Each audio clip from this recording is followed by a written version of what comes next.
So, a very good evening to everyone. I extend a warm welcome to all of you to the second day of our series, The Showrunners of Futurity. And I find an immense pleasure introducing you to our guest today, Mr. Arijit Bhattacharyya. Sir dons many hats, including serial entrepreneur, angel investor, public speaker, artist, author, community builder, game programmer, VR specialist, AI evangelist, and blockchain specialist. He currently serves as the CEO of Virtual Infocom and has founded anime gaming, cosplay seller, and entrepreneur space in the past. His expertise lies in the fields like the international business development, business strategy, risk management, market entry, new market management, fundraising, and much more. He has many achievements to his name, like Star Enterprise of the Year 2011, Achievers and Innovators Award 2012, was one of the judges on Dare to be Digital UK. So now I'd request Arijit sir to enlighten us all with his valuable knowledge. Thank you, Rodney, for the lovely introduction. Really happy to be in front of all of you guys. So I'll make it very simple. Let's have a discussion rather than me only speaking and giving you a lot of inputs. In today's world, if you look at the startup infrastructure and culture, what I believe, at least till date, it's not about speech. Rather, it's all about execution. And when you try to execute, you need only three different particles which can actually make your startup proper. Number one, you need a team. Number two, you need network. Number three, you need something which is actually a quote from a movie called Made in China, Ishpat Kandakosh. So you need balls of steel, of course, and that defines your risk taking capability. And I really don't feel about anything related to risk management. It's all about management gyan and bookish knowledge. In real world, these things doesn't work until unless you are executing. So let me understand, how do you define your team? You can maybe use your chat box, or maybe you can raise hand. I don't know the program flow, so I'll be asking our host to guide me up. Yes, so if any one of you are having any questions, you can put that into the live chat down there. So starting off with a discussion, I'd like to, shoot this first question that in a startup, is flourishing more important or surviving with along your business is more important? I'll come back to that, but yes, as you asked me this question, of course, surviving is the main mantra rather than showing glorified pictures in Facebook. Those things I call as a Facebookpreneurs rather than entrepreneur. I'm sorry, I'm really straightforward person, but that's how the life works. And it actually doesn't matter whether you have raised fund from some angel investor or you are funded from some VC fund or not. If you are funded, then the challenge is different. If you're not funded and you're sustaining and you're making some mark in the world and you're sustaining for more than 10 years, you are in the right track. You don't have to go for funding and saying to the world that, hey, I have got some fund and how glorious I am. Okay, let me define you guys what is team and how you can create it, and then maybe I'll hop into the segment where you can actually sustain yourself. I'll go with real life example. It will be easy for all of you. I'm really sorry. I hate using PPTs and I hate using PowerPoint presentations and other couple of different kind of presentation segment because I believe real life knowledge is more important than showing something in a PPT. In any case, uh, if you have, say, for an example, five people in your team, and they are working for you, they are working with you for money, and you feel that this is your team, I think you should take a deep thought. First of all, if you want to create a team doesn't work for money. Team always work for vision. There's an interesting topic, how to build your team. So I was discussing something with one of the startup from Iceland. I think just yesterday itself. He was asking me over a call that whether shall I create a B plan first and then create something sustainable structure, and then I'll raise some fund. So I asked him a very simple question: do you have a team? He gave me an answer: yeah, I have a team. I said, okay, so who actually wrote your business plan? He said, I hired someone who is writing my B plan, and I paid X amount of money for the same. And we are all in sync. We are all in the same pipeline, and we feel that we can do great. Uh, so I gave him a small input. Maybe we can discuss, or maybe you can use it in your life. Uh, I hate, or rather, I suggest people not to hire someone to create or write your business plan. You can hire someone to create your business structure, not the plan. Rather, you ask your team members to create a business plan along with you. I'll make it simple for you.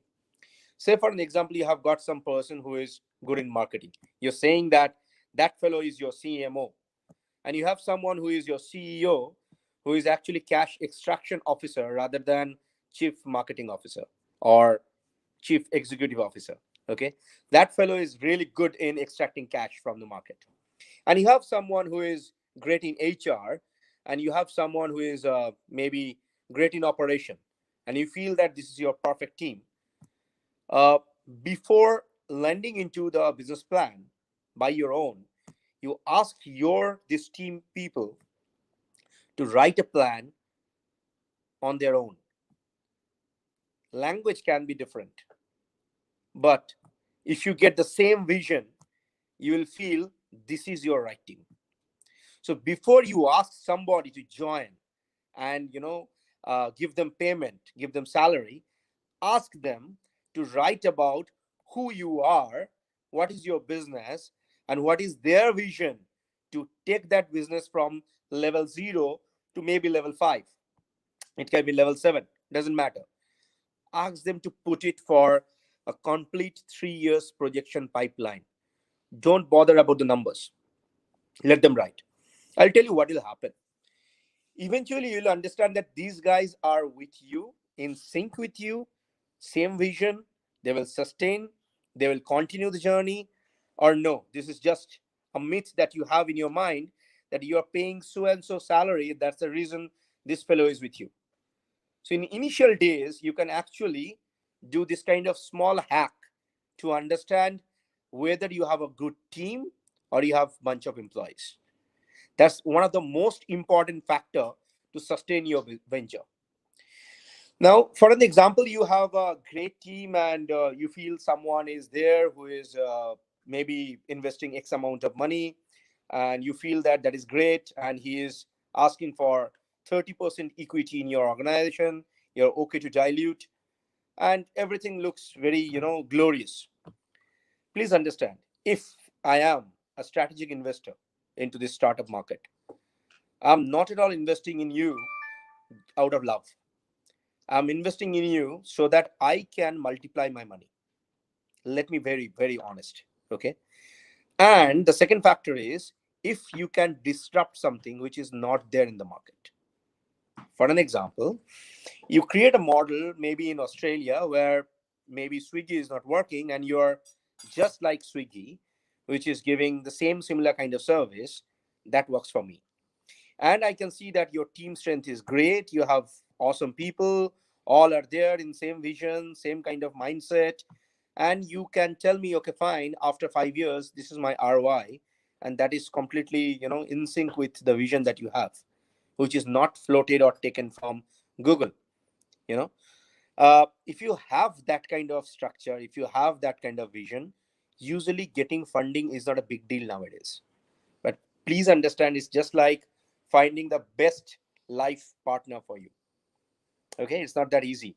For boys, it's just like finding a girlfriend, which is like a perfect girlfriend. And for girls, it's like a dream boyfriend that they can have in their life, who can handhold them and take them from one level to another level. Investing doesn't mean that it's just a slipping investment you are getting, and you feel that, wow, great, I have got the investment now, I should settle down. It's just your starting of your life. Now, when you talk about sustaining your venture, let me come back to the point. Um, in the meanwhile, if you have any question, please shoot me. So, sustainability doesn't mean that you can just sustain. I personally love to go for three different plans. If I have one business, one venture, I'll make three different backup plan for my venture. Now those are plans. It might happen that I'm not executing all three of them. But what if plan A fails and then I don't have any plan B? So I'm just thinking, oh my God, what the hell happened? I mean, how can I sustain? Rather, I'll keep it in this way. Whenever I'm making any kind of money, if it is my customer, I'll put my, say for an example, 30% of my customer's income into a particular bank. It can be any damn bank, doesn't matter. And maybe multiply and rotate the money. So that when the bad time comes, every business dies. Please understand this, okay? You need to continuously upgrade and update yourself. Give me a second. Give me a second. I'm just getting a one call. If you don't mind, let me take it. I'm really sorry. So, meanwhile, if you have any questions, you can just shoot them in the chat box.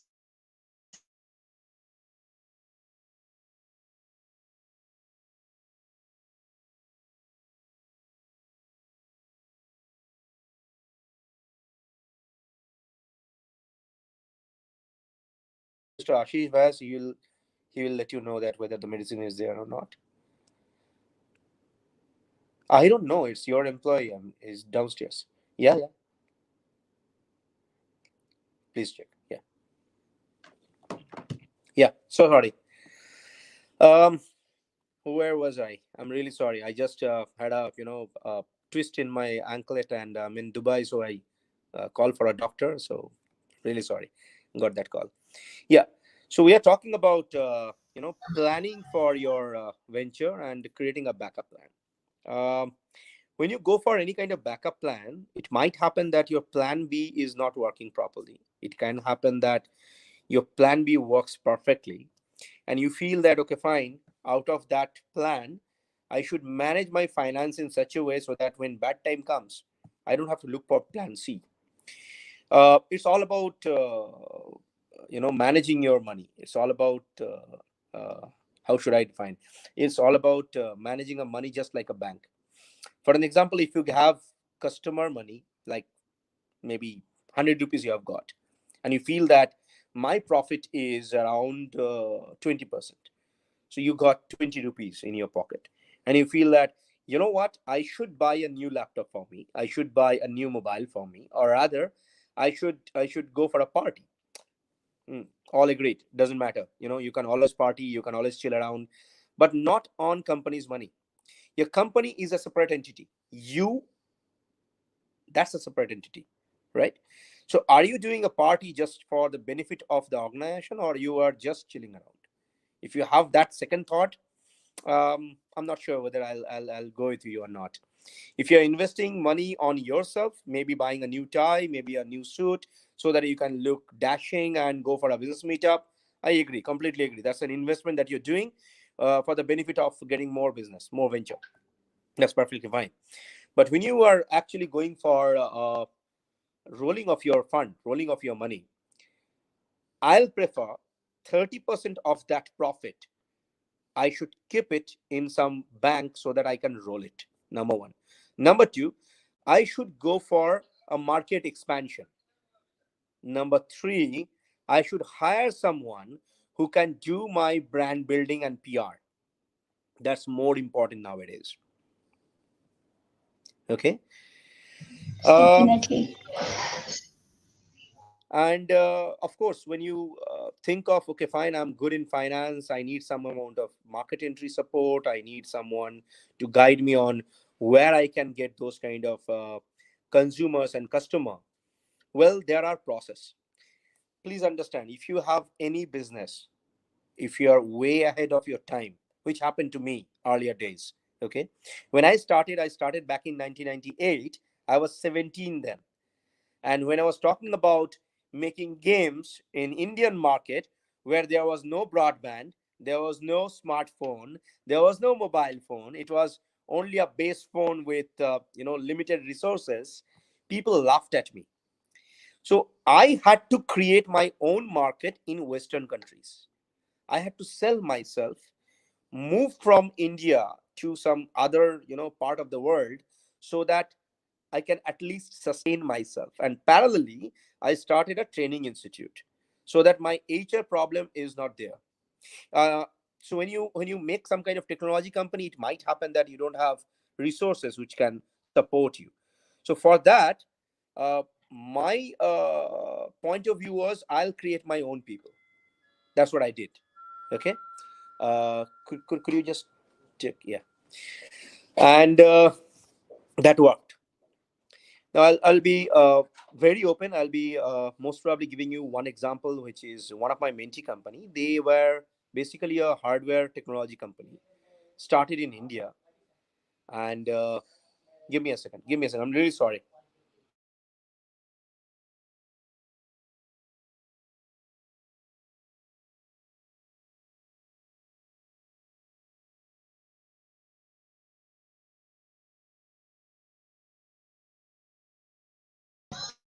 Guys, any kind of questions are always welcome in the chat box.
Yeah, I'm really, really sorry. Really sorry. Okay. Um, Sorry, all the participants. I'm really sorry. It's like twisted ankle. Can't help it. Okay. Oh, help me out. Where exactly I actually left you guys? Oh yeah, the example of a hardware company, right? Okay. So they decided that they will create some amount of software-enabled AI-based hardware, which can help blind people to make their life easy, and they can walk. Uh, Eventually, they created that solution, but couldn't do very well in India. Came to me, we had a discussion, and I proposed that, why don't you guys explore out of India rather than, you know, trying inside India and asking people to check your presentation, check your products, giving free services, etc., etc. So somehow they thought that, okay, fine. What's the bad thing that will happen to them? They're already in the worst situation. So I connected them with the African market. Slowly, eventually, they uh, moved their operational base from India to Africa, raised fund over there, and started doing massive amount of business over there. Now, why I gave you this example? When you feel something is not happening in India, it's too slow. It might happen. It doesn't matter. Don't bother. Don't worry. There is a market for you, and it's waiting for you. You need to know the person who can practically connect you with the market. People can talk. Anybody with a mic can vomit. Sorry, but that's a very complete, honest feedback, at least from my end. Anybody can speak. Okay, you just need a great English accent and a couple of management books. You can you can read out. It doesn't matter. But when it comes for real execution, you need to do what is needed, and you need to know people who can actually execute it. Somehow, after 1 year, they said that, sir, we are doing fine. We're making money. So I think we'll be raising some amount of fund. I said, hold on. Let me first give you a little bit of mileage, bit of PR, bit of awards, and then you go for that funding. They said, why? I said, hold on, you will eventually know why. So I actually recommended their name to one of the Middle East country wherein they can represent our country as one of the finest IoT developers from India. They got the award. I think second prize they have got. And when they came back and they said that, sir, shall we go for the funding part? I said, yeah, perfect. This is the right time for you. You know what happened? Initially, they had a valuation which is much more lesser than now. Okay. So eventually, when you try to raise fund, you need to understand very specific things in life. Whether you have market, whether this market is actually giving you a sustainable structure of uh, continuation of your entrepreneurial journey. Number two, whether someone actually recognized you. That's needed. I'm sorry, but that's how life goes on, right?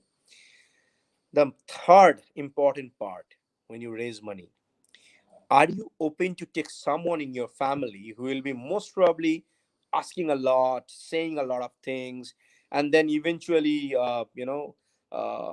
become maybe one of the guardian in your family? If you have that kind of mindset, you are ready to listen, you are open for session, I think that's the right time where you should opt for your funding, opt for your scale up process. Sustainability comes with three different factors. One, can you get few bit of consumer for your venture? Number two, are you market ready? If you are market ready, then I'll be more than happy to understand whether your product is good for X amount of consumers or not. I usually go for a different kind of understanding, which is who is not your customer. If your product is ready, then I'll ask you to cross check who are not your consumer, not the other way around. Don't go for who is your customer. That you cannot define. But you can define whom you are not going to target. Okay. If you have that category, then I have a another checklist which most probably you can go for. That's a pretty simple checklist. Do you have understanding about international laws? To sustain any kind of venture, at least nowadays, we need collaboration. We need something which is coming out of the blue, and people are saying that, you know what, I feel that I can take your venture from India to some X country. Now, do you understand the law which is going to give you a proper structure so that you can scale up your venture, and what kind of countries you are targeting? Sustainability doesn't come in only within a small town or within a small circle. Sustainability always happens when you create a venture which can go global. It is easy to say. Nowadays, I can see a lot of programs are happening with a tagline of global blah blah blah summit. And when you look at that venture, you will hardly see 90% of those speakers are Indians, and it is said as a global event. I'm really sorry, with due respect to all these events and all these speakers and all. I personally feel when you really want to create some amount of vibration in the market and you are asking people to sustain inside this bubble, you need to understand you need a local partner instead of creating a kind of hype which is saying that, okay, fine, you can actually move from one country to another country or one place to another place, and you can start from the scratch. The best possible way to sustain your venture is get right kind of partner. Now, how you're going to find it, that's a different topic. I can go on to that particular topic, but I feel that it's only 2 minutes left, and I'll be more than happy to take question and answer if there is any. So, sir, I had this one question. Like, since you mentioned that, when you're taking in people with you in your business, and then envisioning is more important. So is that even a vital element for sustainability in your startup? Of course, of course. Now, for an example, I'm not sure about your skill, and you are joining maybe some startup, and you feel that okay, fine, you can do good into that company, and founder is asking you that, could you please help me to write down this business plan? And you say that I'm a technology person, I don't know how to write B plan, but I can write the vision which I'll be working for. That's more than enough. If your vision and founder's visions are in the same line, and you get maybe 2 to 3 more people who have got the same similar vision, you guys will sustain. You guys can continue the journey. But if your vision is different, and your vision is basically just to make money out of that startup, eventually the startup will fail. You can't continue.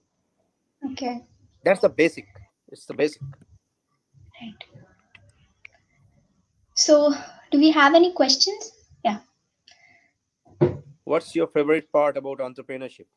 Sleepless nights and having multiple cup of coffee and working day and night.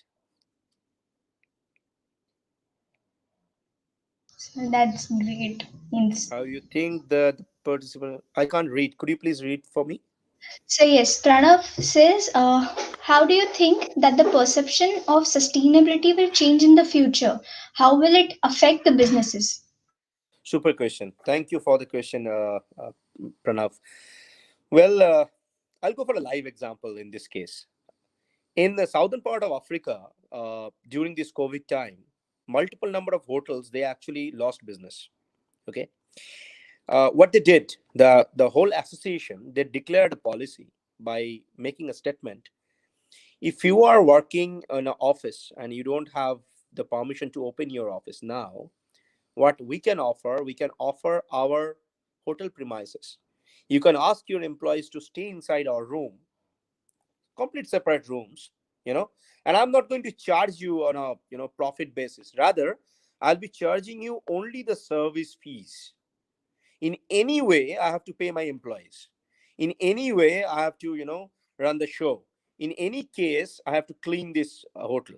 So if your guys are staying inside my hotel, it will be easier. In that way, maybe I'm not making profit, but I'll not make any kind of loss.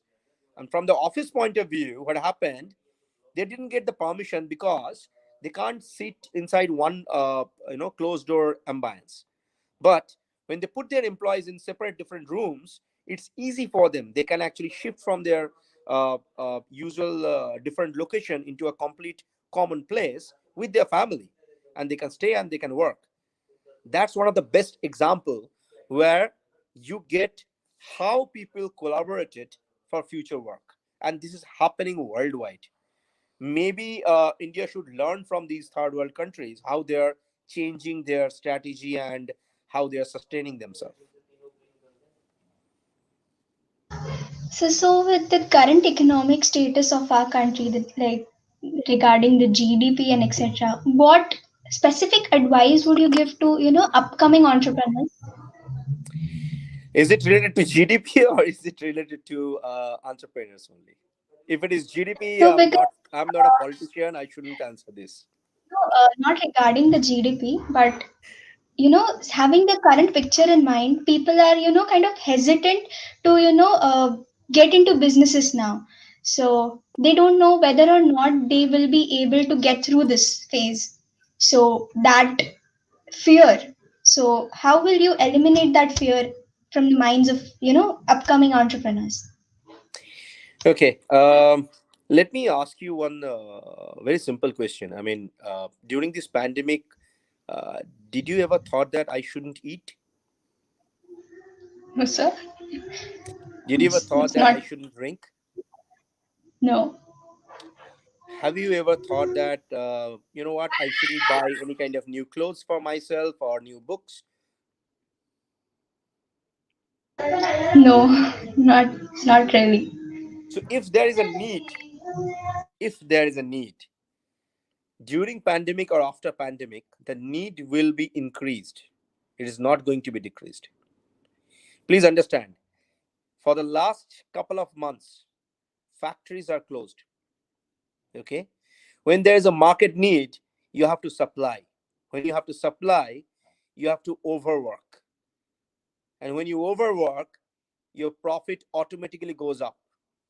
So it's a false alarm for any kind of venture that you are thinking of, until unless you are in some luxury products business. That's a different kind of business structure. But if you have a Right, right, business which right. is FMCG, which is maybe technology solution, which is maybe travel and tourism, and you have a smart way of doing such kind of stuff, I think this is the right time. Do you know that multiple number of investments are happening in real estate? Even though people are saying that real estate is down, why? Everyone understands that after 2 years, market will be very proper, and it will be optimized. So when you invest now, after 2 years, your money will be most probably thrice or four times better than present days. In Thailand, you can actually get a property which is like in Delhi, which is like 2.5 crores. You can get the same thing in Thailand, in Bangkok, within 30 lakhs to 40 lakhs, including the taxes. Now think about the possibility that you have. Forget about these kind of so-called market structure. Think about Middle East market. Think about European market. Those markets are crashed now. If you enter, you have a first mover advantage. Who is asking you not to enter?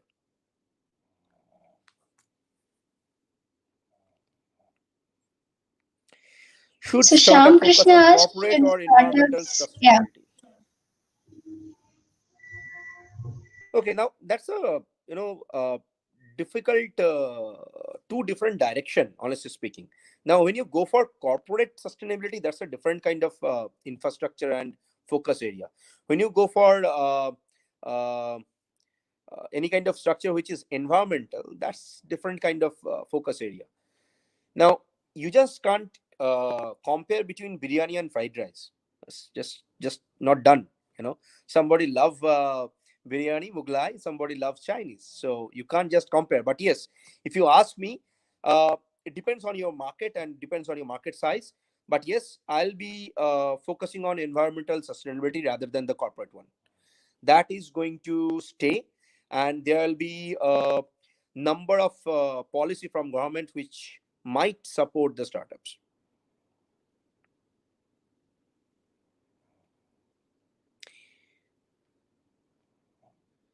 Should we compromise if the ideas don't sync with me? I didn't get the questions. I didn't get So what you mean. means if there is a collaboration between two people into a business, there should there be a compromise if an idea does not sync with me personally? Are you married? No, sir. I'm a No, student, no. sir. I'm asking the person who asked the question. So we're all students here.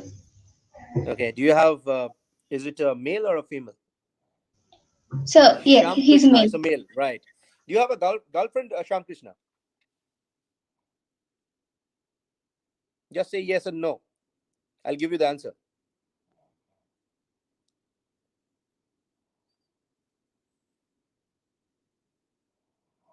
Wow, complete silence. Okay. I guess In he any might case, not I'll want to I'll answer I'll make that. it simple for you. I'll make it simple for you. If you don't have a girlfriend, then you don't have to compromise. If you have a girlfriend, then compromise with her. Okay, and that's how life goes on.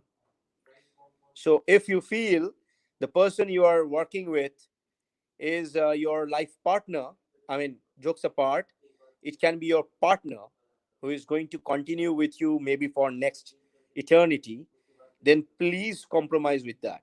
But if you feel it's just an idea and it's your friend where you might not sure that you can continue life with him or her, think again.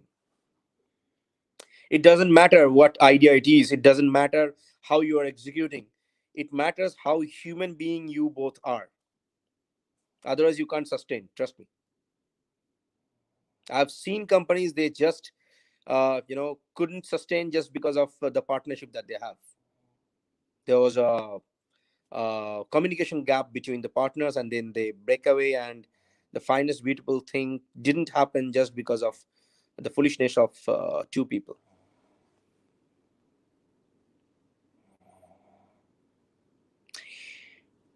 Mukul, do you believe in centralized leadership or delegating responsibility to your executive? Oh my God, oh my God. Then you didn't get the point of leadership.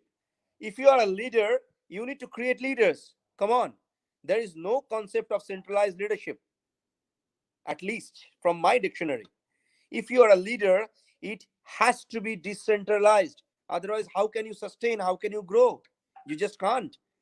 You cannot run, nowadays, you cannot run a proper corporate organization without decentralizing power. You need to have that.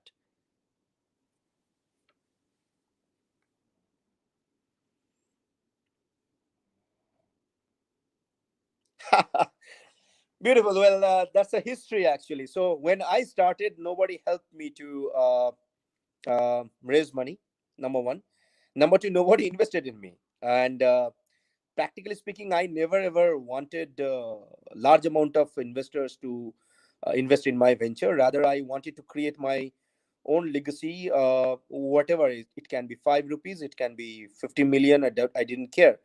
But when I look for any kind of support, any kind of suggestion, I had the luxury of having multiple number of mentors who are giving me X amount of quote unquote knowledge. Eventually, I found that, with due respect to those mentors, eventually I found that it actually didn't help me. But yes, it helped me in such a way so that I can filter out people. And uh, I took an oath that if I can make money, I'll be, number one, multiply my money. Number two, I'll be doing the same give back to the community, which never ever came to me. So I decided that I'll be helping startups, I'll be helping companies to grow. And somebody asked me that what is the kick that I get out of entrepreneurship?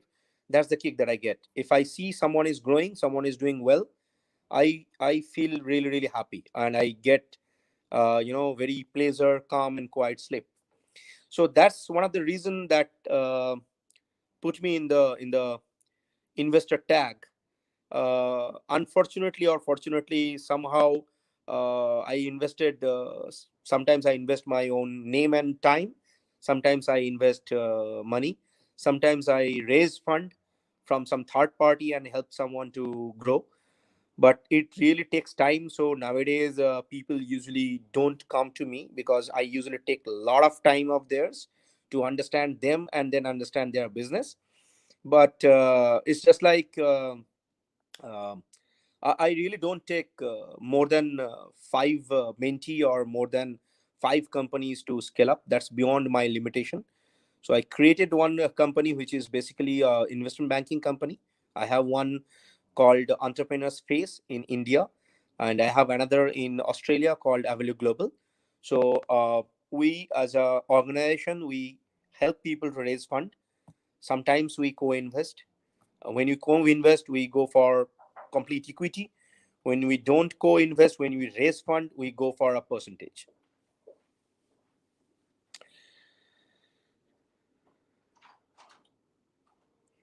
I got a lot of help. I got, of course, a lot of help. Sometimes, see, you cannot define help, quote unquote, as a help.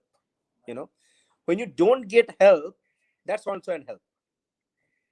And when you get some amount of suggestion which is not working for you, that is also another kind of help. So I'm blessed with those kind of suggestion, those kind of help. And of course, I had a you can say blessing from one person who tried to connect me with the market, and I'm really blessed that that fellow helped me in my initial days. I learned everything from market, from various people. um, so that's how I am. I'm really sorry if I don't have any kind of so-called management degree. I never wanted to opt it for that. So if your specific question is about self-made entrepreneur, I till date don't believe in entrepreneurial management degrees which is there in the market. I don't believe that you can create entrepreneur with a course. It is inside you.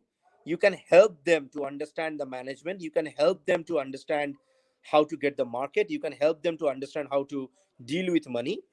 It's a sweet quote with basically the management training, which is like entrepreneurial degrees or certificate, whatever is there.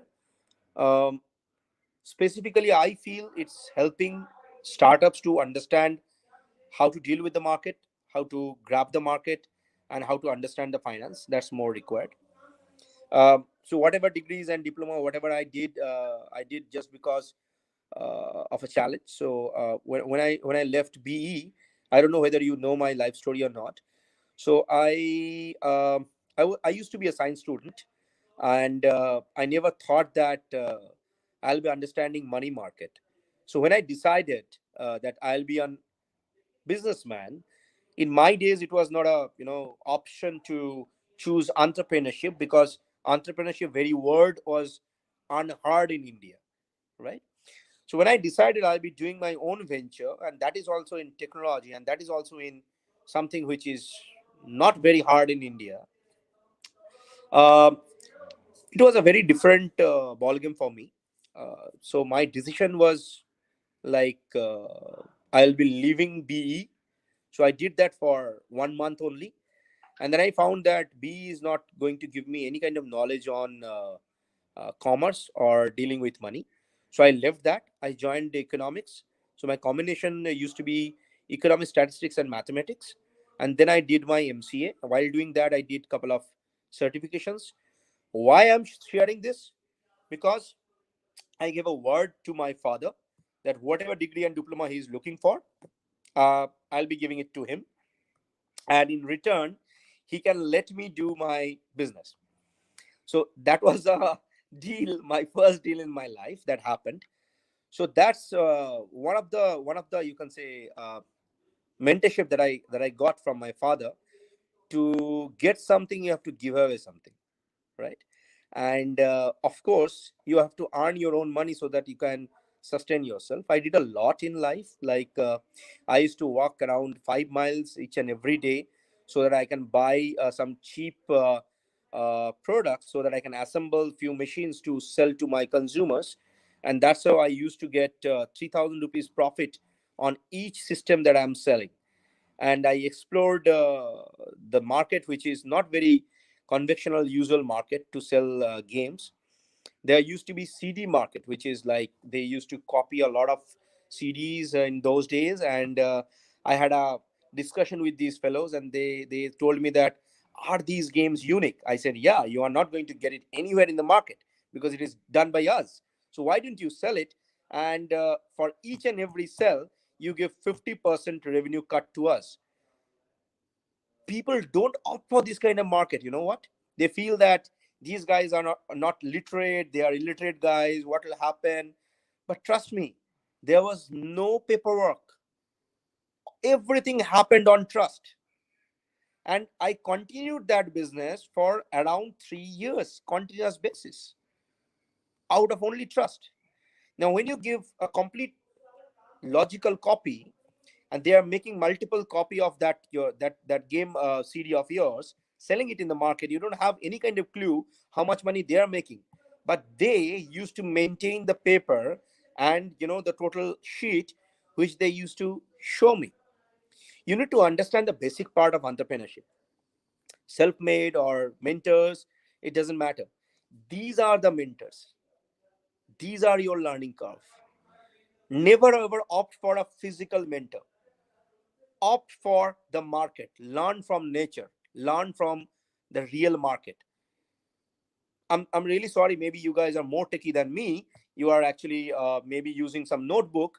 I'll ask you guys to keep a diary. Put notes just like old days. Trust me, it's going to help. Startup like space business require high investment. How can entrepreneur aim for sustainability as well as profitability? Okay, what kind of space business? Are you trying to make a rocket which can go to Mars? Then I'm really sorry. can you purify 5% of water which is in your locality instead of asking for making a rocket which can go to Mars? If the answer is yes, there is money. If the answer is yes, there is investment. If the answer is just like, I want to go to Mars just because I want to go to Mars, I feel India is yet to explore those kind of options. But yes, there are communities. If you want, I can connect you with those community. They're trying hard to make a sustainable model for space tech ventures.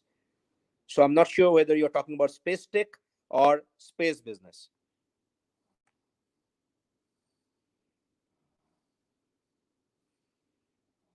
No way. Business school graduates are best managers for your venture, right? If okay, sorry, I mean you guys are all students. Sorry for this straight answer. If you have lot of certificate, not education, if you have lot of degrees, not knowledge, I'm really sorry, it's not going to help you. Okay, India have these issues. We have glorified certified people, but unfortunately they don't know how to unlearn and relearn the process. Okay, I'm right now in Dubai. Okay, I'm uh, let me give you a small example.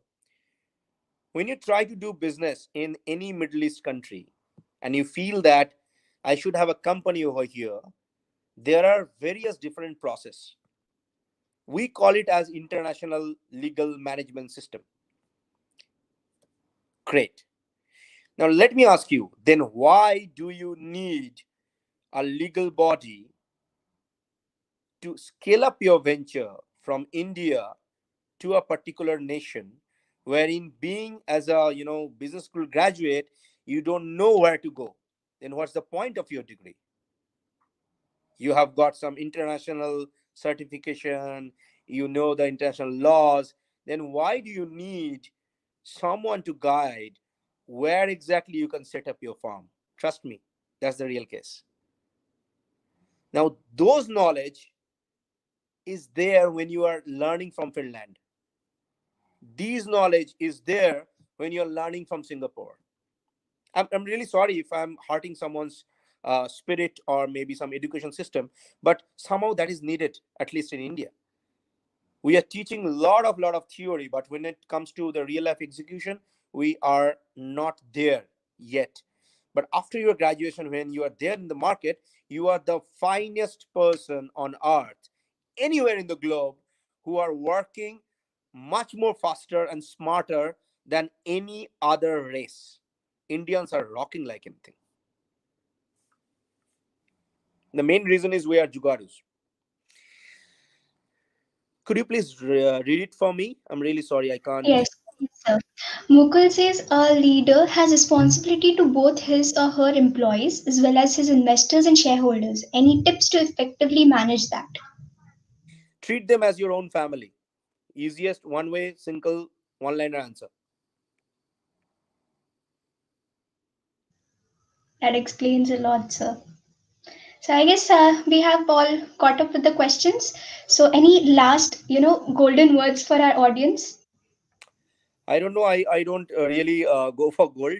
I don't find the value of gold in anywhere. But yes, if you want my tips, I believe in being like a water. So if you understand the line, uh, become water, become a water. Do you want me to explain? No, sir, that's pretty much self-explanatory. Thank you, sir. It was immense pleasure hosting you today. Thank you, sir. Thank you for enlightening us all with your knowledge. Thank you for And your lovely hosting and great program execution. And thanks for all the lovely questions, audience. thank you, sir. Also, I'd request the audience to please tune in at 7:30 as well for our next webinar. Thank you. Here we Thank you. conclude. Bye.